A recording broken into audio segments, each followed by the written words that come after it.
கந்தர் அலங்காரம். பாடல் 44. தோளார் சுவர்வைத்து நாலாறு காலிற் சுமத்தி இரு காலால் எழுப்பி வளைமுது கோட்டிக் கைநாற்றி நரம் பாலார் கையிட்டுத் தசைகொண்டு மேய்ந்த அகம்பிரிந்தால் வேலார் கிரிதொலை தோணிரு தாளன்றி வேறில்லையே. பதவுரை.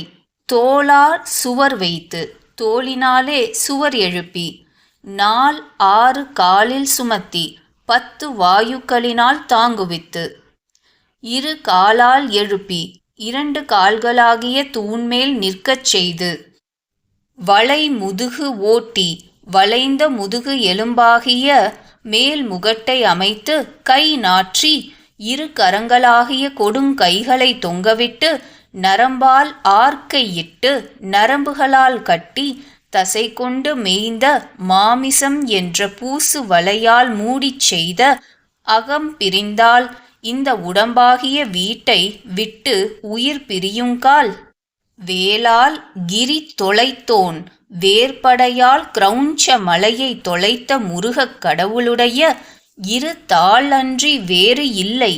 2 சரணார விந்தங்களைத் தவிர புகலிடம் வேறு இல்லை. வேலார் கிரிதொலைத்தோன் 2 தாளன்றி வேறில்லையே. விரிவுரை. இப்பாடலில் அடிகள் நமது உடம்பை ஒரு வீடாக உருவகம் செய்கின்றார்.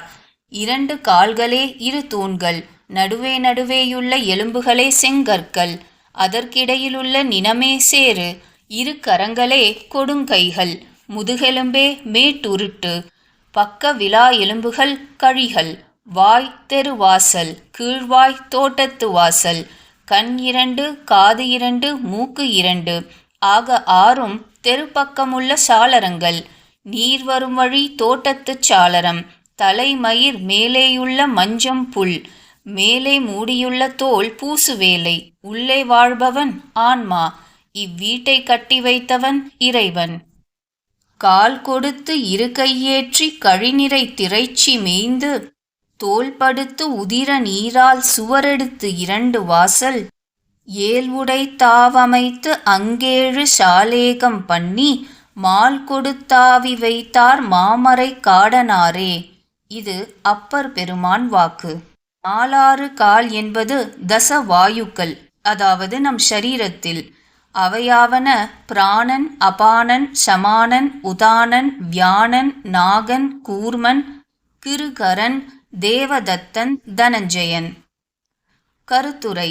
உடம்பாகிய வீடு பிரிந்தால் அடியேனுக்கு புகலிடம் வேலாயுத கடவுளின் 2 பதாம்புயங்களே.